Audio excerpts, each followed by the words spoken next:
But if you treated it like this is the last time. Yeah, it could be. Because it could be. Because it could be. How would you treat it differently, right? You have memento mori, which is remember you will die. Amor fati, which is the love of fate. Summum bonum, which is the highest good. Premeditatum malorum, which is the premeditation of evils. And then you have a couple others in there. Those are probably the 4 that I focus on.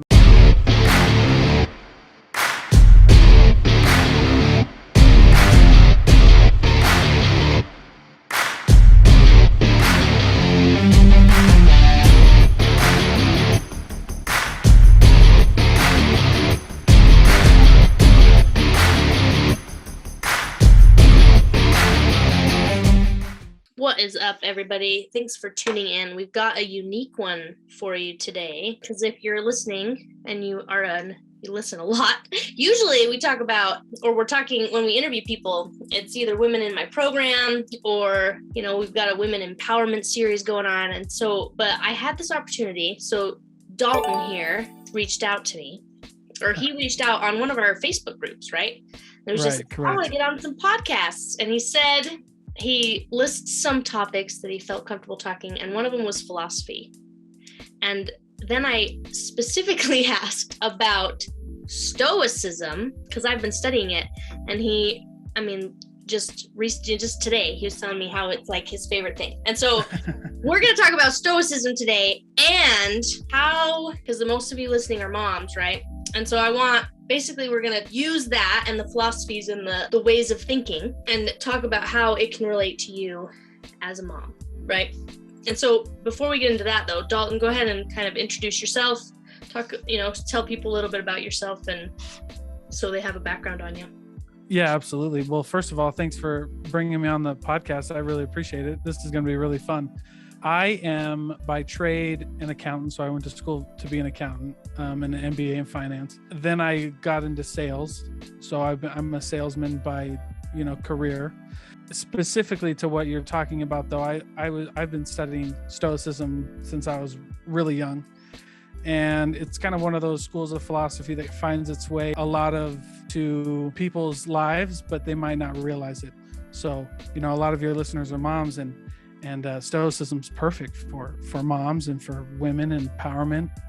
I have a daughter. I teach her all the time. We read out of our daily Stoic in the morning, and I'll take her. She's 5. She doesn't get it yet, but she will. It's okay. But yeah, that's a little bit about me. I've been doing this for a long time. So that's how I actually started getting interested in it. Was one of my friends who, he and his wife, will be grammatically correct. They are 2 people that I really admire, and they do their daily Stoic every day. And I finally just bought the book off of Amazon because I was like, I want to learn it. And it is so cool because it's most of the principles. I think as an entrepreneur, a lot of them, it just falls in line with what you are learning, right? Yeah. And what you're trying to implement in your life, but it's been fascinating to dive into it. So I'm really you read it every day, so I'm only a month and a half in, right? Okay, yeah. I really enjoyed it. So what has stood out to you the most, or how has it affected your life? All that stuff. Yeah, so there's so much that goes into Stoicism. What stood out to me the most? What do I use every day? I probably use amor fati, the principle of amor fati, and memento mori every day. So memento mori is remember that you will die, and that's a line from Marcus Aurelius's Meditations book, where he said you could leave this life at any moment. Let that dictate what you think and what you say and what you do. It's very poignant, and I think it's funny to talk about that because death is kind of a foreign subject to us, especially now. I was just talking to somebody about this, and it's funny how we've extended the life of humans probably longer than it's ever been in the history of the world, right? Even 150 years ago, what was the average lifespan of a human? Maybe 30 or 40, maybe 50 years, right? Mm-hmm. And now we're up in the 80s. That brings up an interesting, philosophy conversation of, are we even supposed to live that long? I don't know the answer to that question, and I'm not suggesting that we live any shorter than we have to, but it's interesting that in a period of time when we've lived the longest that we've ever lived, death is so foreign to us. Mm-hmm. And so keeping that at the forefront of our minds is important. If this is the last conversation I ever have with anybody on the earth, like, how do I want to leave it? And you could slip into nihilism doing that, or you could let it invigorate you and let it really take hold and let you leave a legacy, right? Yeah, that's one that I've actually, so a mentor of mine, because I was listening to a podcast of some other guy, and he mentioned, so we'll just say Alex and Mike. So I was listening to Alex's podcast. Alex mentioned Mike, and I am really good friends with Mike. So I messaged him because Alex mentioned that Mike is like, he embodies stoic. Like he is stoic. Like when you think of a stoic person, that's him. Do you know what I mean? Cool. Yeah, absolutely. And so I just messaged him. I was like, what drives you? Because in Alex's podcast, he was talking about how, they were talking about business specifically, but they just do the work, right? And so he was talking about how Mike just does the work. Like he just wakes up and he does it. And so I texted him, I was like, how do you get it done? And that was his response, was memento mori. And I was like, yeah, what is that? It's a great way. It's a very poignant way to think. Yeah. And I was like, okay. So then I looked into it, and then that's kind of, it started, the stoic. And I was like, phrase, okay. And then Ryan Holiday did a reel, and it was like, he talked about it where when you put your kids to bed, so moms, this is the last time you're putting your kids to bed, and treat it like that. And then you'll be 100% present. Because I know a lot of moms, they're just trying to get the kids in bed so they can have their me time, right? But if you treated it like, this is the last time. Yeah, it could be. Because it could be. How would you treat it differently, right? Yeah, would you let anxiety overtake you, or would you stay present with them and take every moment in, right? Yeah. Would you read 3 stories when they ask, or snuggle them because they want you to? All of it. Yeah, absolutely. So memento mori is a big one, but I said 2. I probably should have said 3, but there's all 6 of those tenets, right? You have memento mori, which is remember you will die; amor fati, which is the love of fate; summum bonum, which is the highest good; premeditatum malorum, which is the premeditation of evils; and then you have a couple others in there. Those are probably the 4 that I focus on, and then you have the core tenets of Stoicism, which is like temperance, justice, courage, and there's a 4th one, but I can't remember right now. I won't try to remember it, but yeah, I focus on, I try to incorporate all of those into my career and into my life as a father, right? What do you want your kids to learn? Well, you want your kids to learn, I think one of the hardest parts about being a parent for me was this idea that, I don't know, you work out and you play sports, right? So I grew up playing sports. That's just what I did. And you always heard the coaches say, or maybe you're working out because you're a fitness coach, right? You're a health and fitness coach. Yeah. Right. You probably tell your clients, I can't do the work for you. Right. Right. And there's some people who take that as oh yeah, okay, it means I gotta, but there is a line that you can't cross. A coach cannot jump in, put on football pads, right? Put on football gear. You can't physically cross the line and play the game. You just it's not a can't thing. It's not a won't thing, it's a can't thing. It's a physical. Yep. Yeah. It's a so the hardest part for me as being a parent is realizing that line. I can't be in school all the time. I can't protect them from bullies all the time. I can't protect, all these things, right? So the next best thing you can do as a parent is to prepare them, their minds, right? So I prepare my kids' minds, we don't do these things, and when they happen to us, we take it for what it is. Right? We realize that we're in a boxing match, and if you accept a boxing match and you get punched in the face, you don't stop the fight and say, why the hell did you punch me in the face? Right? You just keep going. You have to keep going. There's no other. You're in a boxing match. So, and now I'm overgeneralizing these principles, and I use bullying that's a very sensitive topic right now, especially in the state of Utah. But so I realize that I'm oversimplifying this and overgeneralizing it, because there are other things that we can do, and I'm sure we'll talk about things like this, right? How this pertains to action, how Stoicism pertains to action, because it's not a passive philosophy, it's a very active philosophy. But for the sake of starting the conversation, it's important to realize, like, we don't control what happens to us, we control how we react and how we approach, right? Stoicism isn't about Stoicism is about approaching and not about reacting. You see what I'm saying? Yeah, is Stoicism where the stimulus? Well, no, because I know it's in the Man's Search for Meaning. It talks about the stimulus and the response. Yeah. The gap in between. Is that where it originated? Was from Stoicism? Yeah. So yeah, Viktor Frankl's Man's Search for Meaning is probably one of the pinnacle Stoicism book, because that's the epitome of it, right? He's in probably one of the worst situations that you could be in a concentration camp, doesn't know if his wife is alive or dead, finds out that she is, but he believing that she has been for however long, right? That's the epitome of the situation that you could be in. So yeah, I mean, there are people who did fight to end that war, and there are people who fought to make sure things like that would never happen again. But if it's you and you're in the moment, that's all you got.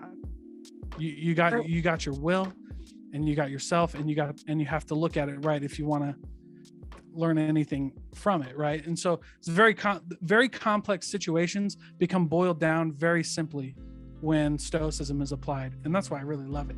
You can, there's one story that embodies this whole idea, and we learn it in Stoicism, but it originates in Buddhism. So there's a story that they tell in Stoicism, an analogy that they used, like I said, originates from Buddhism, and it's this story of being shot with an arrow. So they're playing, and somebody gets shot with an arrow, and what happens next is the difference between pain and suffering, and it embodies these principles that we teach as moms, as families, right? So one thing that we love is empathy, right? Empathy is so important with our children, with the people around us. And part of empathy is setting good boundaries. So how does this play into the story? So there's two things that happen when you get shot with an arrow. There's physical pain, because it hurts to get shot with an arrow, and it can be really fatal depending on where it's at. And then there's suffering. Now the suffering is what we focus on as people and as Stoics, right? So pain goes away. Pain, like we all love those quotes in the gym, right? Pain is temporary, pride is forever, whatever, right? But it is, though. Like eventually the wound will heal, you'll have a cool story, and it'll be gone, it'll suffer. But the suffering is the story that you tell yourself about why you got shot with the arrow, right? Now there's a few reasons why you might have gotten shot with an arrow. It could have been an accident, could have been somebody being ignorant of safety protocols, or maybe it was just a total accident, like because what happens in life, you can do everything right in life and still get crapped on. You can do everything right. See what I'm saying? So there's an extreme part of the story that of this arrow story where you can be doing everything right and you still got shot with an arrow. Okay, there's the ignorance part. He didn't know what he was doing, probably shouldn't have ever had a bow and arrow to begin with. Okay, there's that part. Then there's the other side of the extreme, which is somebody with malicious intent sought out to shoot you with an arrow. Okay, that covers pretty much the whole spectrum, right? Right. All right. So what do you do with that? Well, we just, as Stoics, we only care about one thing, and that's the truth. But in this case, the truth only goes so far. Like, the truth is, you got shot with an arrow. The truth is you got shot with an arrow. Right. You can tell yourself a story why, but here's the other cool thing about this story. It doesn't really matter why it happened. It matters that now you can set good boundaries with whatever happened, right? So if it was ignorance, let's go talk to this guy or girl, whoever, get the bow and arrow out of their hands, and they're not coming back until we teach them, right? It was everything went right and accidents happened. I can live with that, right? It was malicious intent, and this human intentionally tried to do me harm. Okay, well, cool, boundaries, right?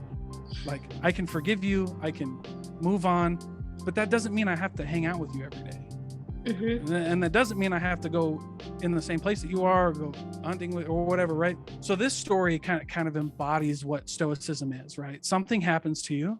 The truth is, is that it happened, full stop. Now we can set good boundaries and figure out how to go on from there, all while being temperate and sober throughout going through this whole process. Because that's one of the tenets, right? Stoicism or temperance and justice, right? Mm-hmm. Like justice is boundaries is part of justice. Like, you did me wrong. I don't have to hang out with you anymore. But I also don't have to keep suffering. I don't have to keep dwelling on why did he shoot me with an arrow? It doesn't really matter why you got shot with an arrow. Mm-hmm. But to understand that you did means that now we can move on. Like the truth can never hurt us. It can only help us. Because it lets you have, closure, kind of. Like, it's like, this is what it... Sure. Yeah, well, I got shot with an arrow. Like, do I have to spend the next 5 years wondering why the universe or whoever you believe in, why this happened to me? Or do I just say, amor fati? And these were the cards that I was dealt, and I need to move forward with it. Because there's nothing you can do about it. Right. Can you repeat the 6 things again and what they mean? Oh, sure. Okay, so memento mori is remember you will die. Amor fati is the love of fate. Summum bonum is the highest good. Premeditatum malorum is the premeditations of evil. And then there's a couple more that I don't remember right now. There's 2 more that I could look up, but they're all there. And well, yeah, and then the 4 main. So there's a lot of but that's one of the things of Stoicism. So right here, you can't see it, but right here, I have a picture of memento mori. So it's it's got the rose, the skull, and the timepiece. And it's just a good reminder. I have the coins all around my house. Whenever I'm getting frustrated with my kids, I look up and I see something. There's a coin there that reminds me to take a deep breath, meditate, and remember that this is just part of so kids are a great example. When your kid freaks out, do you get mad? No, he's 5. Right. They freak out. Mm-hmm. We don't need to really overreact to that, because what did you a boxing, right? What did you expect? Right. You had a 5-year-old. He's gonna cry. She's gonna cry. Yep. Now we can use that as a teaching moment, and I'm not saying as Stoics we do take the opportunity to apply justice. Mm-hmm. We do take the opportunity to teach and help people grow, but we also take the opportunity to do it sober. And by sober, I don't mean because I do think that your mind, you can be drunk with anxiety, you can be drunk with ego, you can be drunk with all of these things. So when I say sober, I mean that in every sense of the word, right? Yeah, I like that. How have you used it as your in your parenting? Because how many kids do you have? Yeah, I have 2. I have a little boy and a daughter. How old are they? My daughter is 5 and my son is 3, almost 4. Fun. So fun ages. Yeah. So how have you? They're still little, right? But but there's things that we can do. Mm-hmm. And part of it is just instilling these principles with children. So courage, all consequences. My job as a parent, I believe, is to expose my kids to the natural laws of the universe. So there is a natural law of consequences.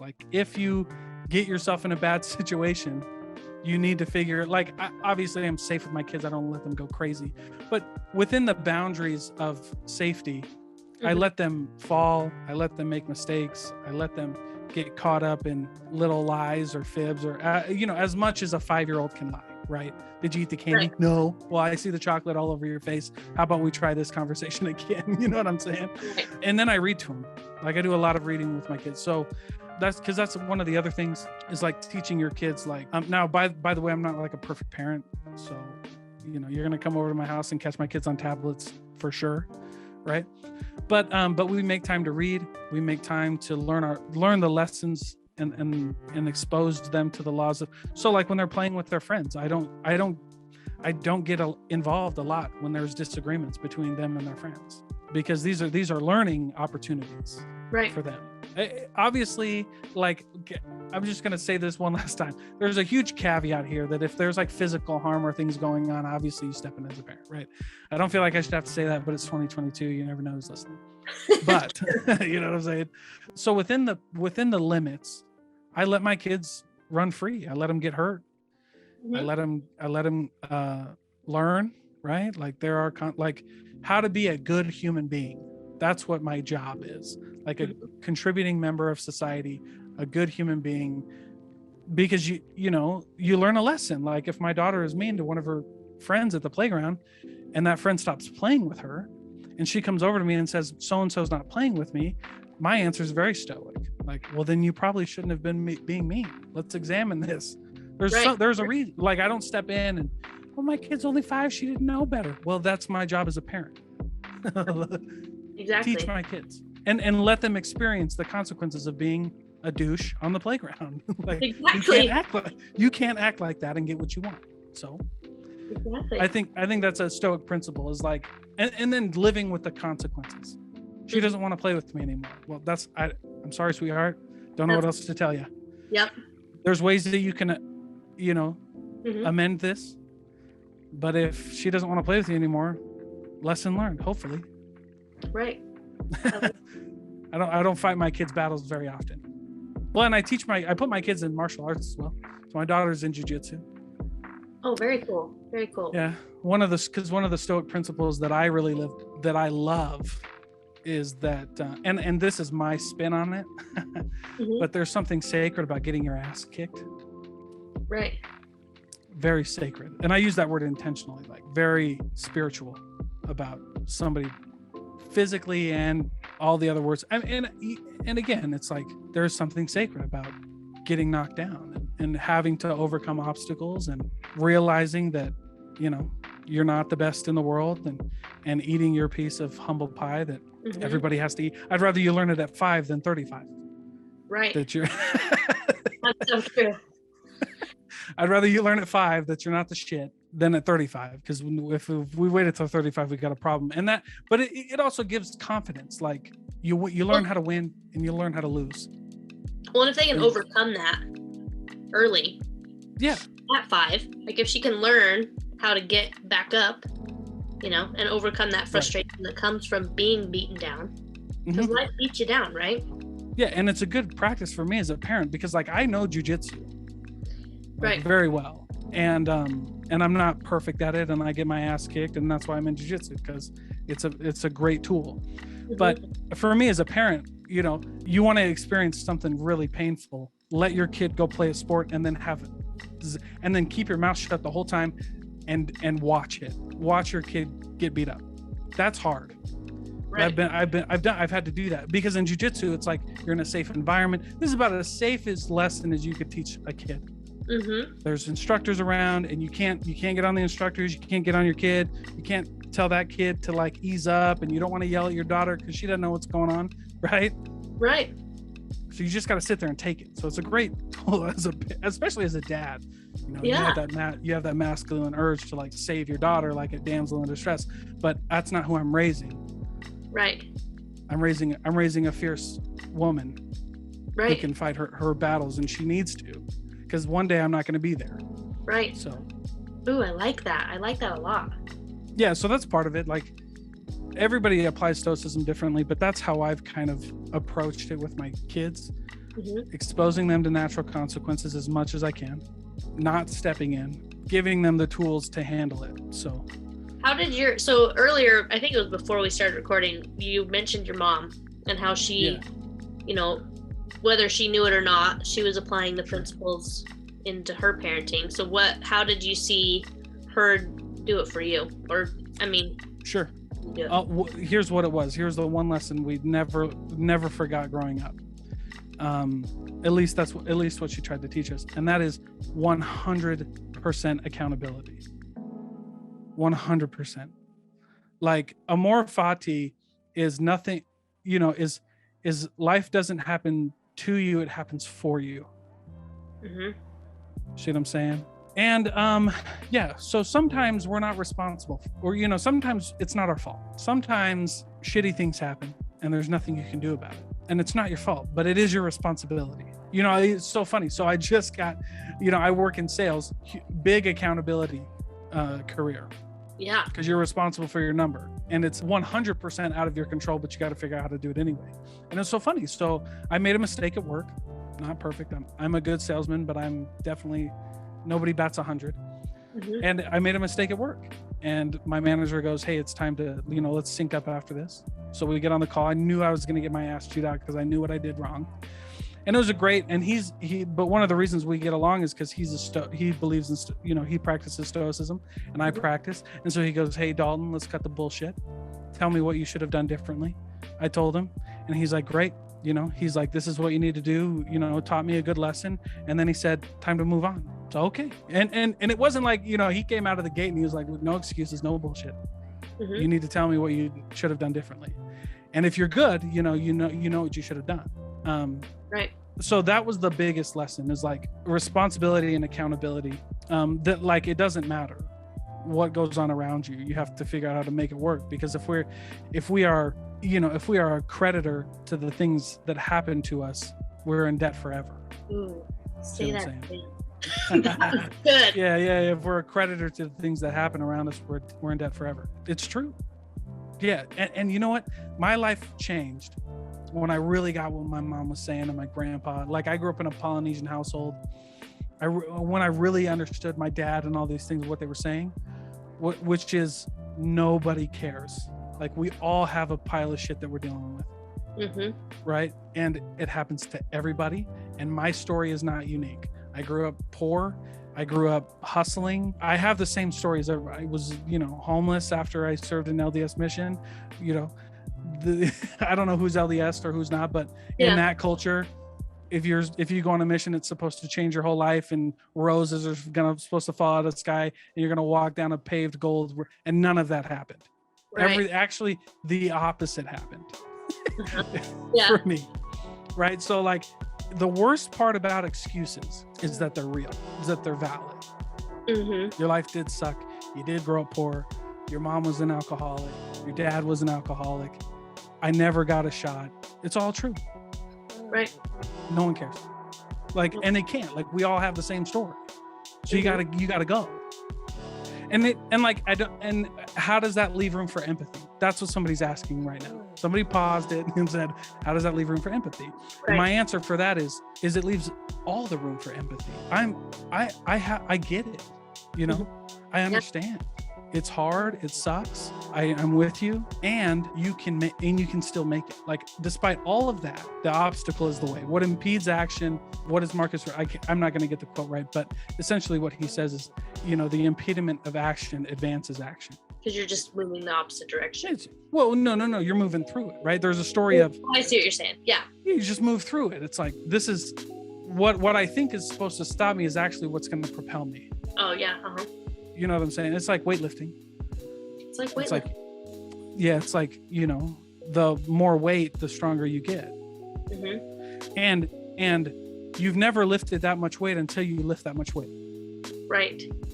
That's true. You've never done it ever. So yeah, of course it's easy to say you can't do it, but you've never done it until you do it. And so whatever.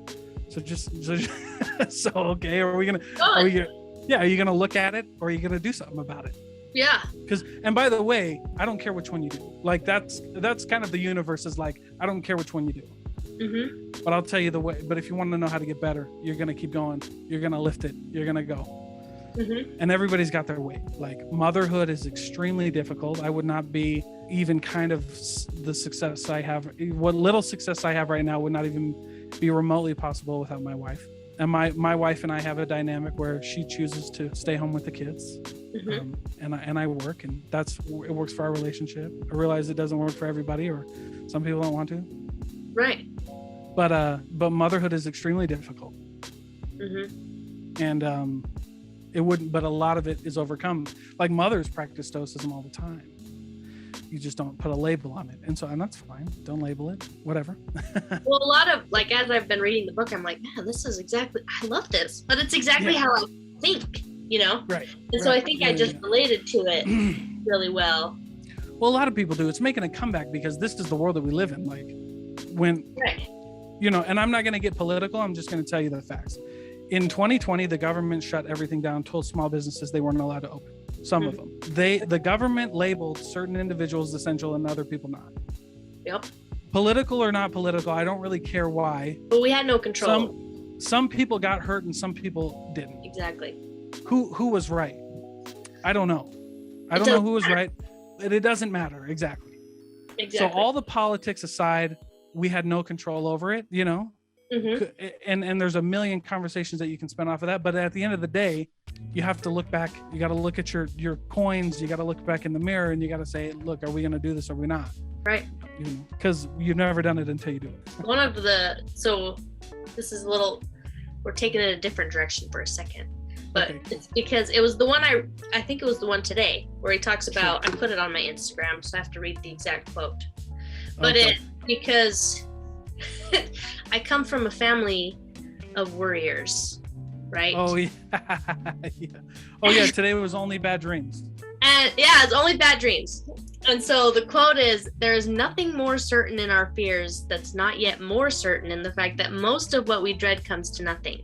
Oh, yeah. So basically what he was saying was like, nothing, everything that we're afraid of is just our imagination. Yeah. We've created it, right? Because even like if you're worrying about a certain situation, it hasn't happened yet. Like you're worrying about something in the future that may or may not come to fruition. And so yeah, so it made me laugh because I was like, that you're speaking to my entire family. You know? I mean, so 2 lessons off of that. 1, worrying only means you suffer twice. Right? And 2, anxiety lives in the future, depression lives in the past. How we can solve both of those with the present, because there's nothing you can do to get it back. Like, we don't own time. Right. We don't own the past. Like and what I mean by that is like, yeah, did you make some dumb mistakes that put you in a shitty position here right now? Sure you did. But you don't own that anymore. It's not yours. Like, because if you owned it, you could do something with it, right? You could change it, but you don't. All you own right now is the present. So just get on with it. And if we believe that the impediment to action advances action, then that applies for our past as well. So like, yeah, you did some dumb stuff, but that is okay, whatever. Wow.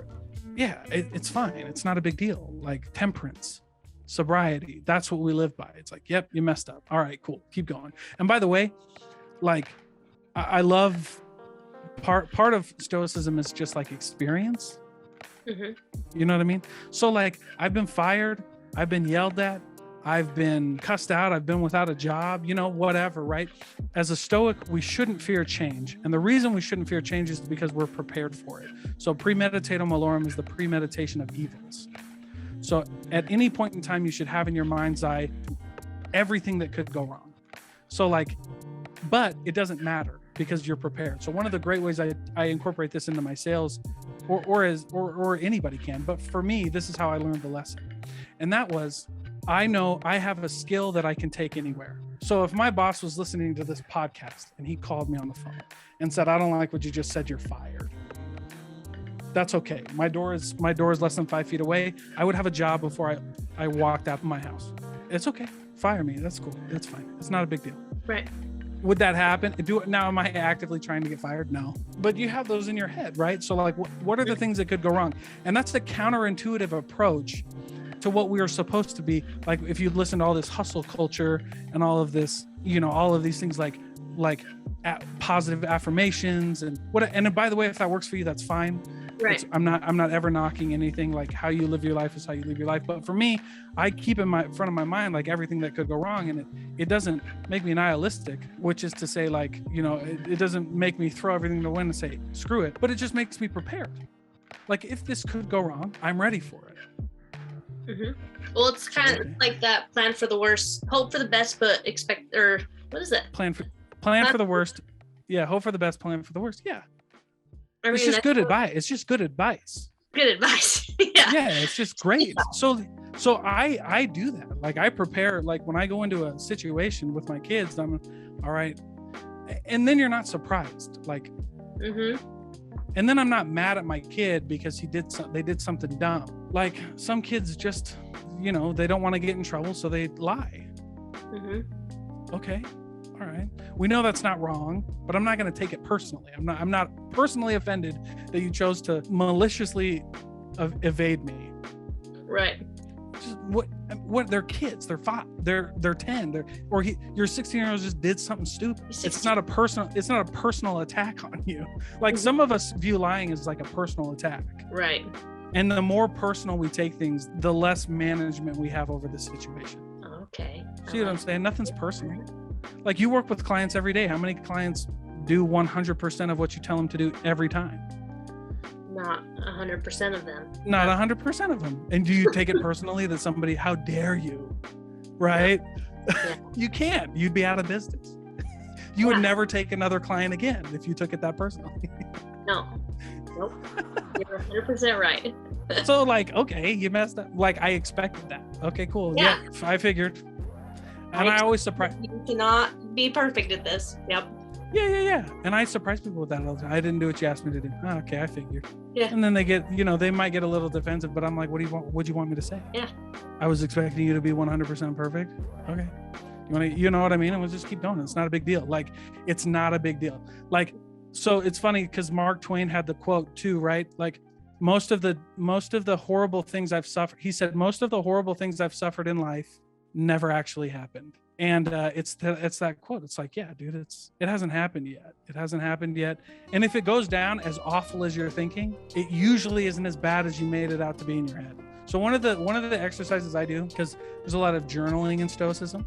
Mm-hmm. One of the exercises I do is I write. So if I'm getting really anxious like that, first of all, the way I discard it, because Marcus Aurelius will say, like, I realized that I just discarded my anxiety.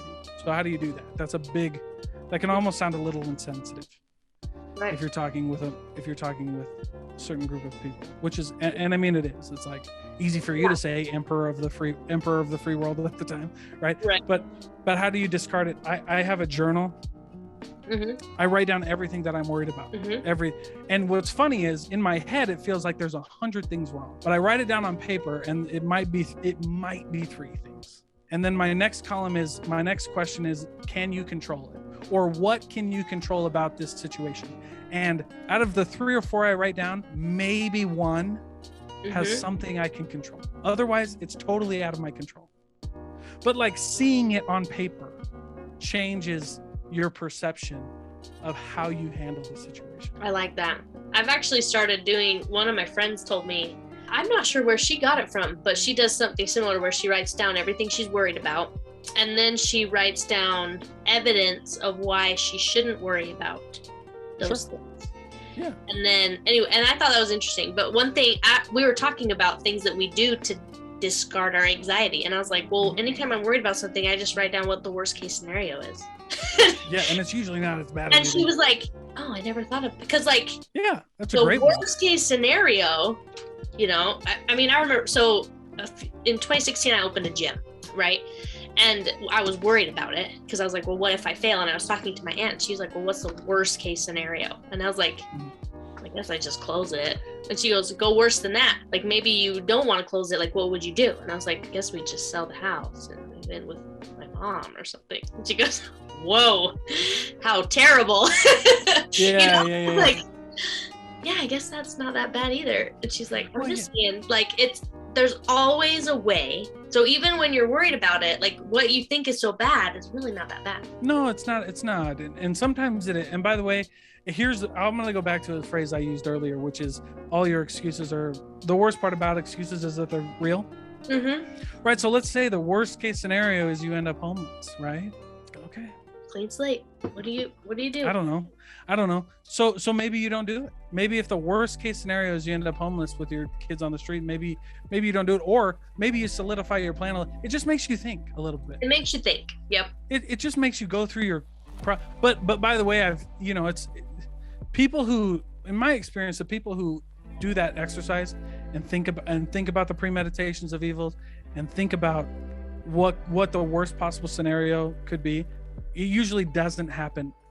Like, there's no worst case scenario because there's the law of, maybe I'm not a scientist, but I remember it's like maybe the law of thermodynamics, which is like the energy that goes into a system is less than what comes out of the system, right? So there's always a process. In the process of converting, energy, you lose some in the system. So you always have to put more in than what you get out. Always. Because systems lose energy that's just absorbed as part of the transformation process, right? And by the way, I probably 100% butchered that, but I didn't miss the point of No. people who expect the worst outcome put more into the system to get more out. Right. So automatically, if you're expecting the worst, you're going to get better than the worst. Right, because you're going to prepare for it. All right, if that's the worst that can happen, then I maybe I need a little bigger nest egg, or maybe I need to market this differently, or maybe I need to, and then you just start, all right, cool. Well, if I can do those 5 things, then there's no way that can happen. And maybe I missed it a little bit, but yeah, whatever. You lose 10 grand, you lose 15 grand, whatever. Yeah. Move on. Yeah, it's all. Yeah. I like it. So if somebody wanted to explore this more, what would you recommend that what's like a couple books or podcasts or whatever, got you into it? I would say if you're going to approach Stoicism and want to be a true Stoic, I would say you read a book. I would say the best book, a classic one, is Meditations. Like if you haven't read Meditations by Marcus Aurelius, you need to. I like, this is my favorite copy, the Gregory Hayes translation. Sorry. Okay. The Gregory Hayes translation of Marcus Aurelius. If you want a little more modern, anything by Ryan Holiday. He has a Stoic trilogy called Obstacles Way, Ego is the Enemy, and Stillness is the Key. You'll learn a ton there for sure. Cool. But I would say read it. Very cool. Well, thank you for taking the time. I appreciate it. Hopefully some people get good stuff out of this, because I know. Cool. Well, yeah, thank you. No, it was my pleasure being here. It was fantastic. Thank you. Yeah, thank you.